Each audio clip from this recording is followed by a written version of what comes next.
اللہ من الشیطان اللعین الرجیم بسم اللہ الرحمن الرحیم الحمدللہ رب العالمین والصلاة والسلام علی اشرف الانبیاء والمرسلین سیدنا و مولانا ابی القاسم محمد صلی علی محمد و اہل بیتہ الطیبین الطاہرین المعصومین المظلومین المنتجبین المنتخبین المیامین لا سیما علی الامام المنتظر والحجۃ الثانی عشر واللعنۃ الدائمۃ الباقیۃ علی اعدائهم اجمعین من یوم ظلمهم الی قیام یوم الدین اللہم انا نرغب الیک فی دولۃ کریمہ تعز بها الاسلام واہلہ وتذل بها النفاق واہلہ وتجعلنا فیہا من الدعاة الی طاعتک والقادۃ الی سبیلک وترزقنا بها کرامۃ الدنیا والآخرہ رب اشرح لی صدری ویسر لی امری واحلل عقدۃ من لسانی یفقہوا قولی واجعلنی خالصا لوجہک الکریم یا اللہ صلوات علی محمد وآل محمد اما بعد فقد قال اللہ سبحانہ وتعالی فی القرآن الحکیم بسم اللہ الرحمن الرحیم وَإِذْ أَخَذْنَا مِيثَاقَكُمْ وَرَفَعْنَا فَوْقَكُمُ الطُّورَ صلوات علی محمد وآل محمد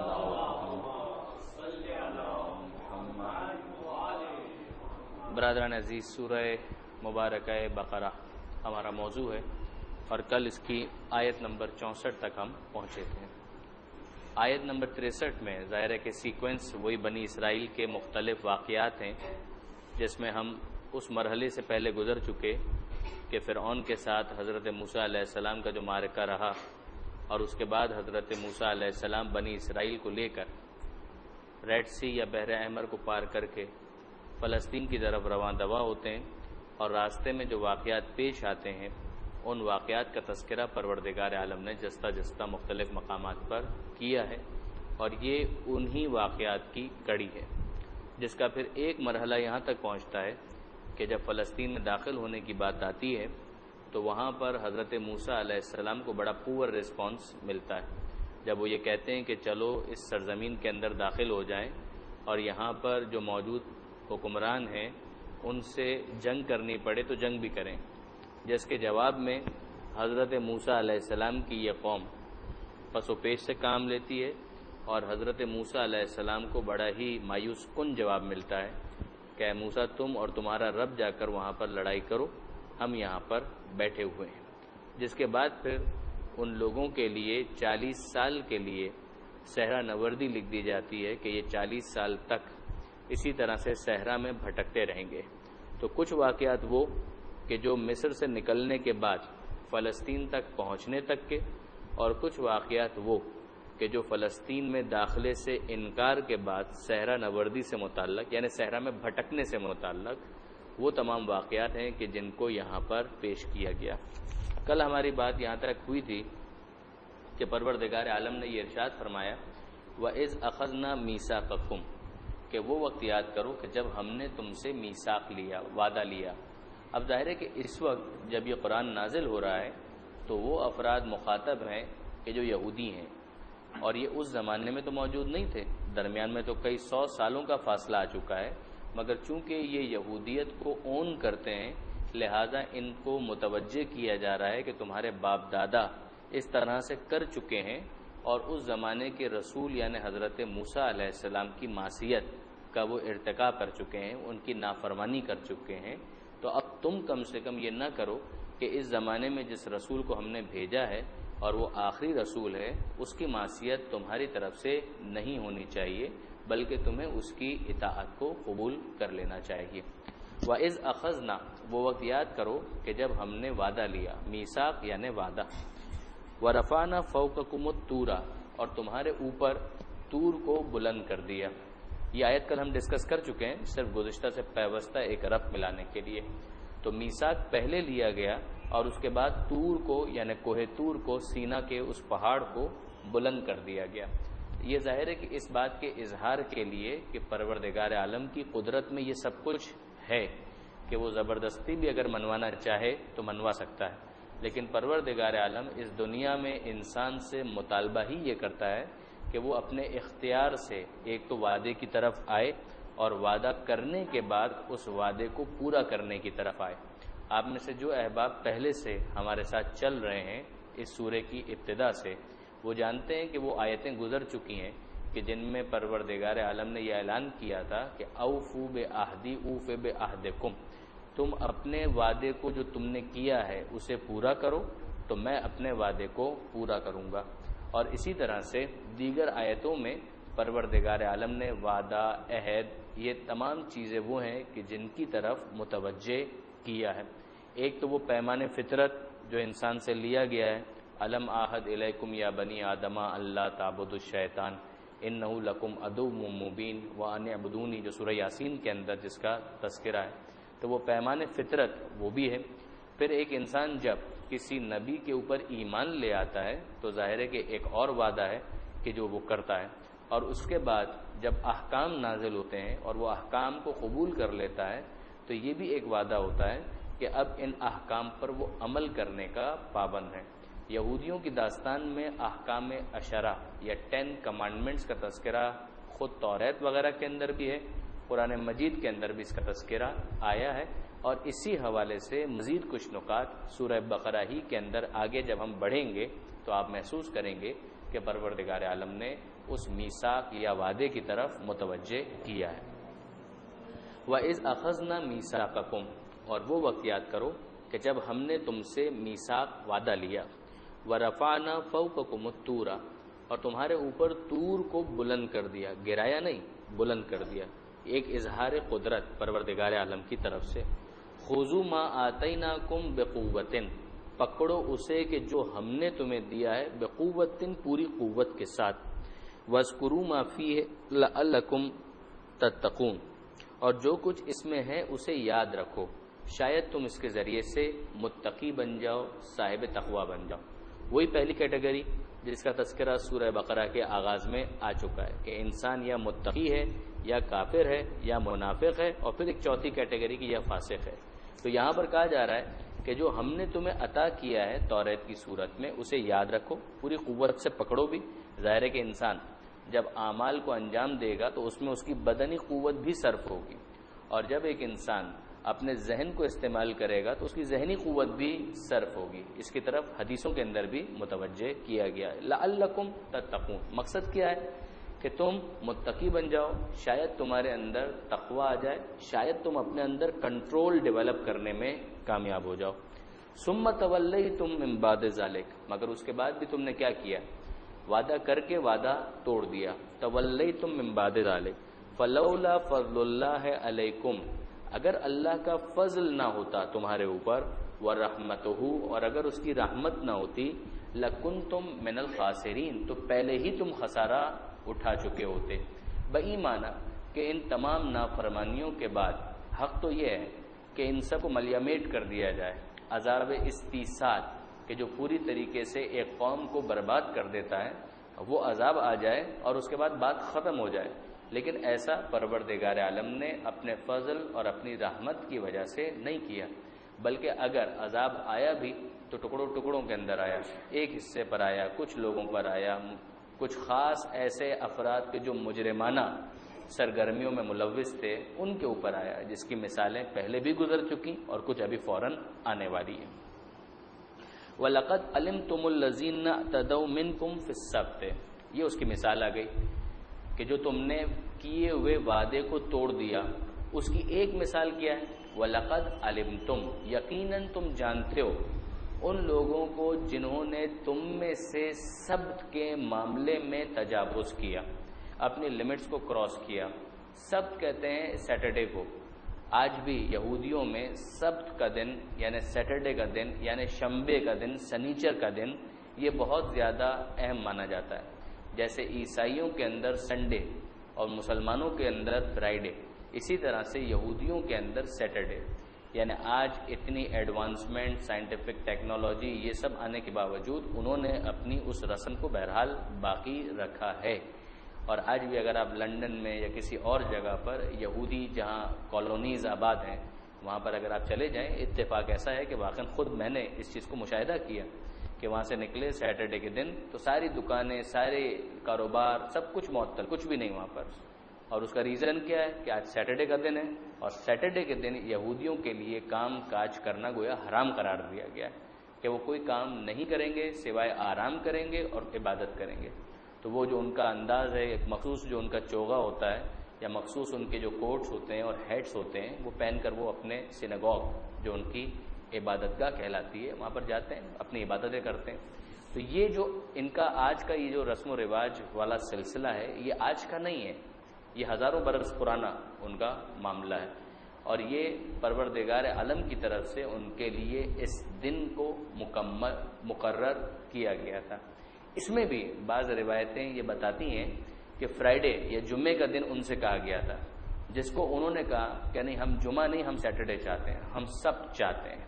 اور پھر اس کے بعد پروردگار عالم نے اسے ریپلیس کیا سیٹرڈے سے کہ ٹھیک ہے، ہفتے ہی کے دن مگر ایک دن ایسا مناؤ کہ جس کے اندر کام کاج نہیں ہوگا، دنیاوی امور نہیں ہوں گے، آرام ہوگا اور عبادت پروردگار ہوگی، ذکر خدا ہوگا، جو ان کا ایک انداز ہے. تو اب اس کے اندر جو ان کے اوپر پابندی تھی، ان پابندیوں کے اندر ایک پابندی یہ تھی کہ وہ شکار بھی نہیں کریں گے، اس لیے کہ یہ دنیاوی ایک معاملہ ہو گیا. تو ایک بستی کا تذکرہ، ایک آبادی کا تذکرہ جو یہودیوں ہی کی تھی، اس کا تذکرہ یہاں پر ہو رہا ہے کہ جنہوں نے تجاوز کیا. تجاوز کیا کیا؟ آپ نے شاید سنا ہوگا کہ جو مچھلیاں تھیں ایک عرصے سے جب ایک بیہیویئر بن جاتا ہے تو جانوروں کے اندر بھی وہ ریفلیکٹ ہوتا ہے. تو وہاں پر مچھلیوں کو بھی ایک طرح سے اس بات کا اندازہ ہو گیا تھا کہ جب ہفتے کے دن یا سنیچر کے دن شکار نہیں ہوتا ہے تو وہ مچھلیاں سیٹرڈے کے دن ساحل کے پاس بھی آ کر آرام سے اپنی تیرنا ہے، دوسرے کام کرنے وہ کیا کرتی تھی. اور ان لوگوں نے یہ محسوس کیا کہ اب تو یہ ایک روٹین بن چکا ہے کہ ہفتے کے دن یہ مچھلیاں قریب تک آ جاتی ہیں تو ان کو شکار کرنا بہت آسان ہے، مگر کریں کیا؟ اس لیے کہ ہفتے کے دن اگر ان کو شکار کرتے ہیں تو ہفتے کے دن کام کرنا یہ تو شریعت کے خلاف ہو جائے گا. تو اب کیا کریں؟ تو انہوں نے کچھ گڑھے کھود لیے، اور ان گڑھوں کو کھودنے کا مطلب یہ تھا کہ وہ پانی بھی وہاں تک آ گیا اور اب یہ مچھلیاں ان گڑھوں تک تو آ جائیں گی. اس کے بعد پھر آگے بیریئرز لگا دیے کہ یہ واپس نہ جا سکیں، اور اب یہ جو ان گڑھوں کے اندر ساحل کے پاس ہی یہ تیرتی رہیں گی. اگلا دن جو اتوار کا آئے گا، سنڈے کا، تو اس دن ان مچھلیوں کو پکڑ لیں گے، اس لیے کہ وہ تو ایک طرح سے قید ہو چکی ہیں، وہ تو واپس دریا کے اندر یا سمندر میں تو نہیں جا سکتی ہیں، یہ تو یہیں پر آ کر پھنس چکی ہیں. تو اب ان کو یہاں پر شکار کر لیا جائے گا. تو یہ ان کے لیے بہت آسان ہو گیا اور انہوں نے یہ حرکت شروع کر دی. اچھا، ان کو باقاعدہ متوجہ کیا گیا کہ یہ تم غلط کر رہے ہو. ایک تو کوئی کہے کہ مثلا ہماری توجہ نہیں تھی، ہم نے تو سمجھا یہ جائز ہوگا، نہیں، ان کو باقاعدہ متوجہ کیا گیا، ان کی بستی والوں نے متوجہ کیا کہ یہ تم غلط کر رہے ہو، نہیں انل منکر کیا کہ یہ تم غلط کر رہے ہو. مگر انہوں نے کہا کہ ہم تو سنیچر کے دن تو نہیں کر رہے، ہم تو اتوار کے دن کر رہے ہیں. بار بار توجہ دلانے کے باوجود جب انہوں نے اپنی اس روش کو ترک نہیں کیا تو پھر پروردگار عالم نے عذاب ان کے اوپر نازل کیا، اور وہ عذاب یہ تھا کہ ان کو بندر کی صورت میں مسخ کر دیا گیا. کونو قردۃ خاسئین، یہ ابھی آیت آئے گی کہ بن جاؤ ذلیل بندر. قرد عربی کے اندر بندر کو کہتے ہیں. اچھا، اب آپ اس کے اندر دیکھیں، یہاں پر بھی یہ نہیں ہو رہا ہے کہ یہ لوگ بندروں کی جسم کے اندر ان کی روح چلی گئی، ایسا نہیں ہوا. جو کل میں نے تناسخ اور آواگان کے حوالے سے عرض بھی کیا تھا کہ جو ہندوؤں کا نظریہ یا تناسخ کا جو ایک آئیڈیالوجی ہے، اس کے اندر جسم بدل جاتا ہے. جسم بدل جاتا ہے بئی معنی کہ وہ روح نکلی اور دوسرے جسم کے اندر چلی گئی. یہ ایسا نہیں ہے، وہ باطل نظریہ ہے. مگر جو اس کے پروموٹرز ہیں، جو اس کے پریچرز ہیں، جو اس کے پیش کرنے والے ہیں، وہ بھی اس بات کے قائل ہیں کہ روح نکلی اور دوسرے جسم میں چلی گئی. یہاں پر بھی ایسا نہیں ہوا، یہاں پر بھی جسم وہی رہا، بدل گیا. انسان کا جسم تھا، انسان نہیں رہا، وہ بندر کی صورت میں مسخ ہو گیا، اور اس کے بعد کچھ دنوں تک وہ زندہ رہے اور اس کے بعد مر گئے. یہ جو موجودہ بندر آپ کو نظر آتے ہیں، بعض افراد مس انڈرسٹینڈ کرتے ہیں کہ شاید یہ ان یہودیوں کی نسل ہے کہ جن کو بندر کی صورت میں مسخ کر دیا گیا تھا. ایسا نہیں ہے، وہ بندروں کی نسل تو اپنی چل رہی تھی، ان کو بندروں کی صورت میں مسخ کیا گیا، عذاب آیا، اور اس کے بعد کچھ دنوں کے بعد یہ ہلاک ہو گئے اور بات ختم ہو گئی، چیپٹر کلوز، وہیں پر فل اسٹاپ لگ گیا۔ یہاں پر یہ یاد رکھنے والی بات ہے کہ یہاں سورہ بقرہ میں تو صرف اشارہ کیا ہے پروردگار نے، اس کی تفصیل بیان کی ہے سورہ مبارکہ اعراف میں جو 7واں سورہ ہے، تو وہاں پر جب تفصیل آئے گی تو مزید بھی اس کو دیکھیں گے انشاءاللہ۔ لیکن ابھی فی الحال کہ اتنا کہ 3 گروہ بن گئے تھے، ایک وہ جو اس جرم کا ارتکاب کر رہے تھے، دوسرے وہ جو ان کو روک رہے تھے، اور تیسرے وہ کہ جو ساکت تھے، جو خود اس گناہ کو انجام نہیں دے رہے تھے مگر وہ خاموش تھے، وہ کہتے ہیں ہمارا کوئی تعلق نہیں ہے۔ اس کی تفصیل سورہ اعراف کے اندر آئے گی کہ ان دونوں گروہوں کے اوپر خدا کا عذاب نازل ہوا۔ جو یہ کر رہے تھے وہ تو بندر بنا دیے گئے، جو نہیں کر رہے تھے مگر ساکت تھے، جنہوں نے توقف کیا ہوا تھا، ان کے اوپر بھی عذاب آیا، مگر یہ عذاب نہیں آیا، تھوڑا ہلکا عذاب آیا، اور وہ افراد جو نہیں عن المنکر کر رہے تھے وہ اس عذاب سے محفوظ بھی رہے اور پروردگار عالم کا قرب انہوں نے گویا حاصل کیا۔ وَلَقَدْ عَلِمْتُمُ الَّذِينَ اعْتَدَوْا مِنْكُمْ فِي السَّبْتِ، یہ 65ویں آیت ہے۔ یقیناً تم جانتے ہو ان لوگوں کو جنہوں نے تجاوز کیا، منکم تم ہی میں سے، یعنی یہودیوں ہی میں سے، فی السبت، سبت کے معاملے میں یعنی سیٹرڈے کے معاملے میں، فَقُلْنَا لَهُمْ، تو ہم نے ان سے کہا، کونوا قردۃ خاسئین، بن جاؤ ذلیل بندر، خاسئین یعنی ذلیل، قردۃ یعنی بندر بن جاؤ۔ یہ وہ جو آپ نے سنا ہوگا کہ پروردگار عالم کا حکم کن، انما امرہ اذا اراد شیئا ان یقول لہ کن فیکون، کہ امر پروردگار یہ ہے کہ جب وہ کسی چیز کا ارادہ کرے تو وہ کہتا ہے ہو جا، اور وہ چیز ہو جاتی ہے۔ یہ وہ چیز ہے کہ پروردگار عالم کا ارادہ کونوا قردۃ خاسئین، ذلیل بندر بن جاؤ، وہ بندر میں تبدیل ہو گئے، جس کے نتیجے میں ان کی گویا حیت تبدیل ہو گئی۔ اور یہ بات کہے بغیر بھی واضح ہے اور بار بار اس کا تذکرہ ہو بھی چکا ہے کہ یہ پروردگار کا کہنا کوئی کہنا لفظوں کی صورت میں نہیں ہے، یعنی یہ ارادہ پروردگار کے عمل پذیر ہونے کی سرعت کے لیے ایک کنایہ ہے کہ ارادہ پروردگار میں اور اس چیز کے وقوع پذیر ہونے میں، واقع ہونے میں کوئی فاصلہ نہیں ہوتا۔ کونوا قردۃ خاسئین فجعلنا نکالا لما بین یدیہا وما خلفہا وموعظۃ للمتقین۔ خدا فرماتا ہے کہ ہم نے ان لوگوں کو عبرت بنایا، لما بین یدیہ، اس زمانے میں بھی اور اس کے بعد کے لیے، وما خلفہا، جو بعد والے ہیں ان کے لیے بھی عبرت بنایا کہ خدا اگر چاہے تو پھر اس طریقے سے بھی کر سکتا ہے۔ وموعظۃ للمتقین، اور صاحبان تقوی کے لیے نصیحت بنایا۔ جو صاحبان تقوی ہیں وہ اس کو دیکھ کر نصیحت حاصل کرتے ہیں، وہ اپنے دل میں عظمت پروردگار کے احساس کو اور زیادہ محسوس کرتے ہیں جو صاحبان تقوی ہیں۔ اور جو عمومی افراد ہیں ان کے لیے بھی ایک عبرت تو ہے کہ اگر ان میں یہ تقوی نہیں ہے تو وہ تقوی آ جانا چاہیے۔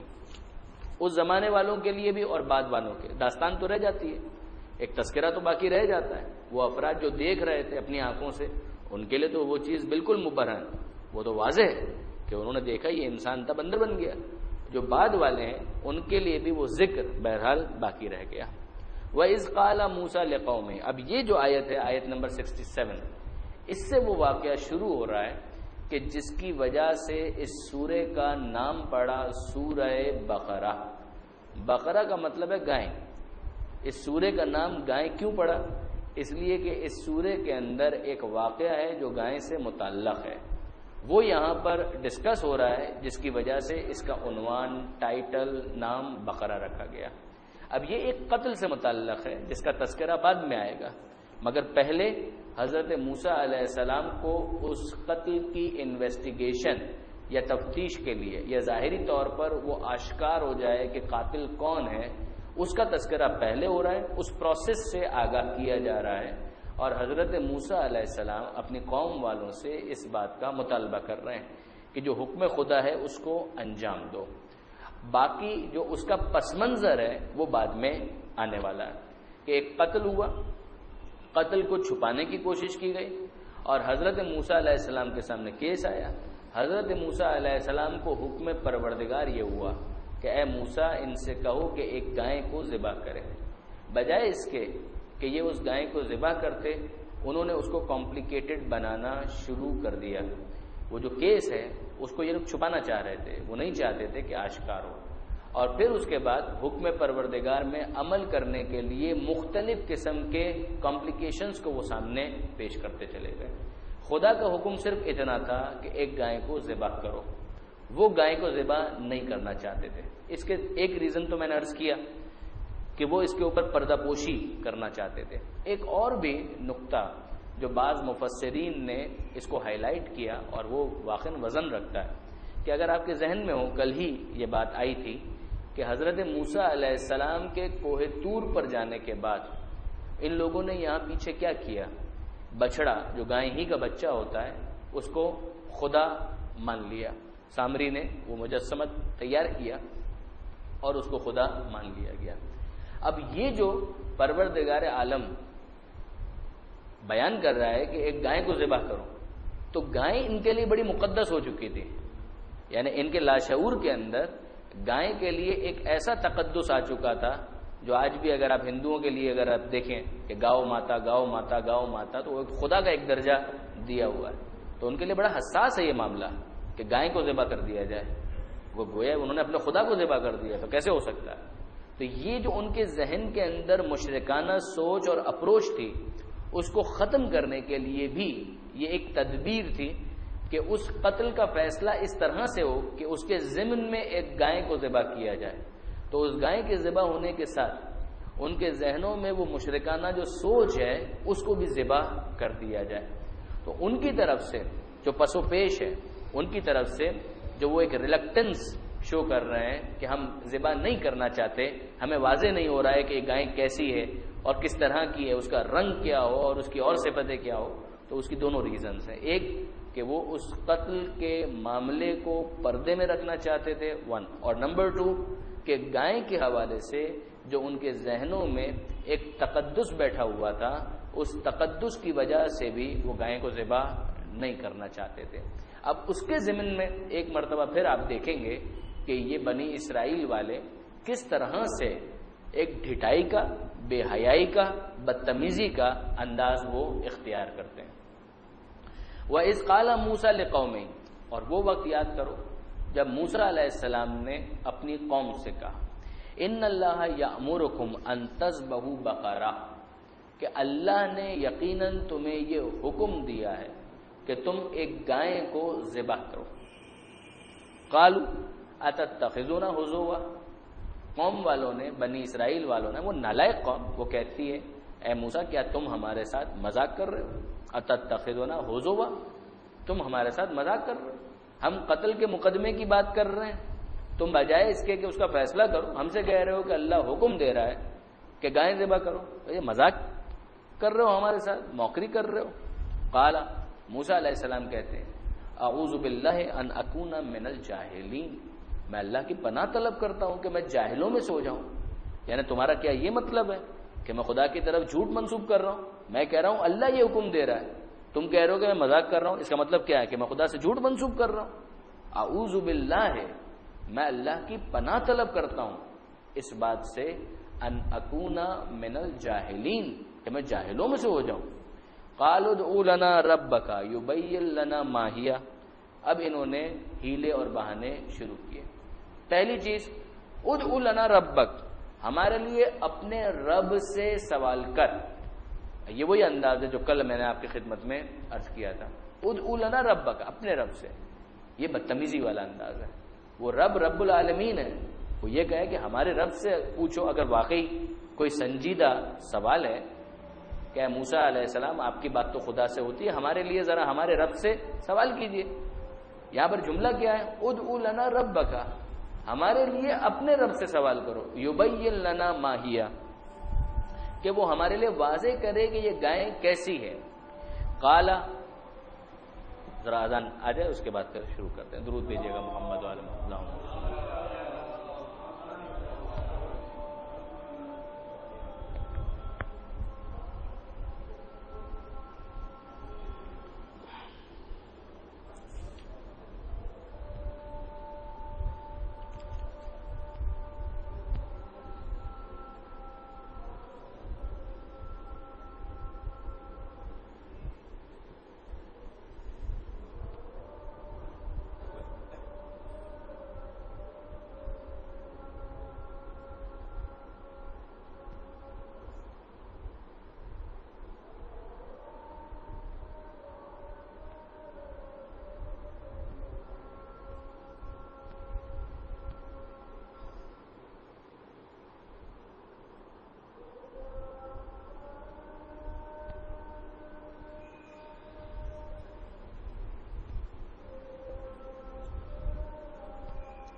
گزارش یہ کر رہا تھا کہ جب یہ حکم دیا تو پہلے مرحلے میں تو انہوں نے یہ کہا کہ ہمارے ساتھ تم مذاق کر رہے ہو.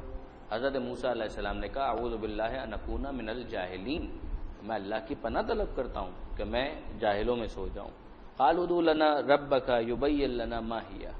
اب انہوں نے وہ بدتمیزی والا انداز مزید اختیار کیا. اے موسیٰ اپنے رب سے یہ سوال کرو، پوچھو ہمارے لیے، ما ہی آئی، یہ گائے کیسی ہو. قال، اب حضرت موسیٰ علیہ السلام معلوم کر کے آئے. پروردگار عالم نے کہا انہ یقول، موسیٰ علیہ السلام کہتے ہیں کہ خدا یہ کہتا ہے انہا بقرۃ لا فارض ولا بکر، کہ وہ گائے ایسی ہو کہ نہ بوڑھی ہو نہ بالکل جوان، بن بیاہی یعنی جس کا بالکل ابتدائی معاملہ ہو، عوان بین ذالک درمیان کا معاملہ ہو. ففعلوا ما تؤمرون، بس تم کرو جو تمہیں حکم دیا گیا ہے. یہ ایک طرح سے اصول فقہ کے اندر بھی ایک بات کہتے ہیں کہ حجیت ظواہر، کہ یہ ظاہر کس چیز میں ہو رہا ہے حکم. اب پہلے کہا گیا گائے کو ذبح کرو، گائیں اتنی ساری ہے تمہیں نہیں معلوم ہے گائیں کس کو کہتے ہیں، وہ گائے کو ذبح کرو. اب یہ اپنے لیے مشکل بنا رہے ہیں. اب مشکل بنا رہے ہیں تو اس کا نتیجہ کیا ہے؟ ایک تو اپنے آپ کو زحمت میں ڈال رہے ہیں، اس زحمت کے نتیجے میں پروردگار عالم تو اپنی بہت سی مصلحتوں کو پورا کرے گا. مثلا اب ایک مصلحت کیا پوری ہوئی؟ اسی جگہ پر ایک ایسا نوجوان تھا کہ جس کی اپنی ماں کے ساتھ اپنے والدین کے ساتھ جو سلوک ہے وہ اس کا بہت اچھا تھا، بڑی خدمت کرتا تھا، بہت زیادہ وہ ان کی آؤ بھگت کرنا، ان کی خواہشات کو پورا کرنا، ان کے لیے زحمت اٹھانا. پروردگار عالم اسے ایک انعام دینا چاہتا تھا. اب یہ انعام پروردگار عالم کسی نہ کسی وسیلے سے اسے پہنچائے گا. وسیلہ پھر پروردگار عالم نے اسے بنایا، جو علم پروردگار میں تو پہلے سے تھا کہ یہ حرکت ان کی طرف سے ہونی ہے. جب یہ حرکت اس طرح سے ہوگی تو اس کے ذریعے سے اس کا بھلا ہوگا. بھلا کیسے ہوگا؟ کہ یہ جس طرح سے گائے کی صفتیں پوچھتے جا رہے ہیں، پہلا حکم تو سادہ سا ہے، گائیں ذبح کر دو، نہیں کی. کیسی گائیں ہو؟ اچھا بھائی اس کی یہ صفت ہو. کیا صفت ہو؟ کہ وہ بن بیاہی ہو، نہ ہی بہت زیادہ بوڑھی ہو، درمیان کی ہو. اب یہ ابھی بھی اس طرح کی گائیں کچھ زیادہ موجود تھیں. اب جیسے جیسے یہ صفتیں بڑھتی جا رہی ہیں، یہ اس گائے تک پہنچ رہے ہیں جو اس جوان کے پاس تھی بس، اور کسی کے پاس ایسی گائیں موجود نہیں تھی. اب اکنامکس یا معاشیات کا رول کیا ہے؟ ڈیمانڈ اینڈ سپلائی، کہ اگر ڈیمانڈ بڑھ جائے اور سپلائی کم تو قیمت کہاں چلی جائے گی؟ ظاہر وہ تو شوٹ کر جائے گی. اگر فرض کیجئے آپ کو گلاس چاہیے اور بازار کے اندر 1000 قسم کے گلاس موجود ہیں، تو ظاہر ہے کہ جتنے گلاس والے ہیں ان کا آپس میں کمپٹیشن ہوگا. ایز اے ریزلٹ جو قیمت ہے وہ نیچے آئے گی، اس لیے کہ سپلائی بہت ہے اور جتنی ڈیمانڈ ہے وہ پوری ہو رہی ہے، اس لیے کوئی مسئلہ نہیں ہے. مگر آپ فرض کیجئے کہ آپ کو ایک مخصوص قسم کا گلاس چاہیے کہ جس کے اوپر 4 قسم کے پھول بنے ہوئے ہوں، 10 قسم کے پتے بنے ہوں، اور اس کا مثلا جو منہ ہے وہ اس کا اتنا سائز ہو اور اس کا جو لمبائی ہے وہ اتنی ہو اور چوڑائی جو ہے وہ اتنی ہو، تو اس کا نتیجہ کیا ہوگا؟ ایسا گلاس اگر ایک ہی ہے اور وہ گلاس آپ کو بائی ہک اور بائی کروک چاہیے، تو وہ گلاس جس کے پاس ہے اس کی قیمت تو وہ بڑھائے گا، جبکہ اس کو معلوم بھی ہے کہ ان کی ضرورت ہے. تو وہ جو جوان جس کے پاس